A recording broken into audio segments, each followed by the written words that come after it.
ડાંગ જિલ્લામાં સતત વરસાદથી નદીમાં પૂરની સ્થિતિ છે। અંબિકા, પૂર્ણા, ગીરા, ખાપરી નદીમાં પૂરની સ્થિતિ।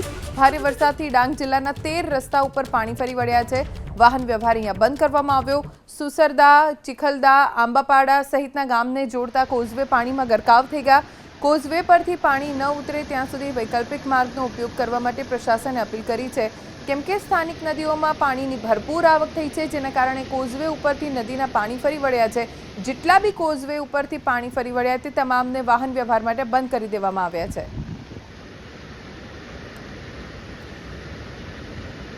ડાંગ જિલ્લામાં ધોધમાર વરસાદ। અંબિકા, પૂર્ણા, ખાપરી, ગીરા નદીનું રૌદ્ર સ્વરૂપ। અંબિકા નદી પર આવેલા ગીરા ધોધે રૌદ્ર સ્વરૂપ ધારણ કર્યું। ગીરા ધોધ નજીક જવા પર પ્રતિબંધ મૂકી દેવામાં આવ્યો છે। ગીરા ધોધ જે ડાંગ જિલ્લામાં કુદરતી ધોધ છે અને જ્યારે વરસાદ પડે ત્યારે સોહામણો લાગતો આ ગીરા ધોધ અનરાધાર વરસાદના કારણે રૌદ્ર લાગી રહ્યો છે, કેમ કે તેજ પ્રવાહ પાણીનો અહીંયાથી પસાર થઈ રહ્યો છે। જો કે પ્રશાસને ગીરા ધોધની નજીક જવા ઉપર પ્રતિબંધ મૂકી દીધો છે।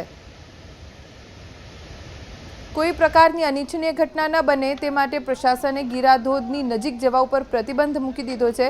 છતાં કેટલાક પ્રવાસીઓ ગીરા ધોધના સૌંદર્યને માણવા માટે પહોંચી રહ્યા છે।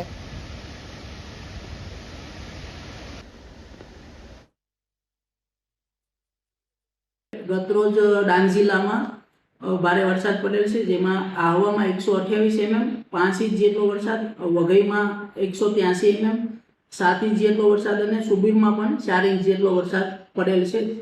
એ વરસાદ આજે પણ શરૂ છે, જેને કારણે ગ્રામ્યમાં વિસ્તારોમાં જે કોઝવે ઓવરટેપિંગ થવાને કારણે અમુક રસ્તાઓ બંધ છે, જેમાં વૈકલ્પિક સુવિધાઓ ઉપલબ્ધ હોય ત્યાંથી ગામ લોકોને જવા માટે અપીલ કરવામાં આવે છે, તેમજ નાગરિકોને નદી નાળા જળાશયોની નજીક નહીં જવા માટે અપીલ કરવામાં આવે છે।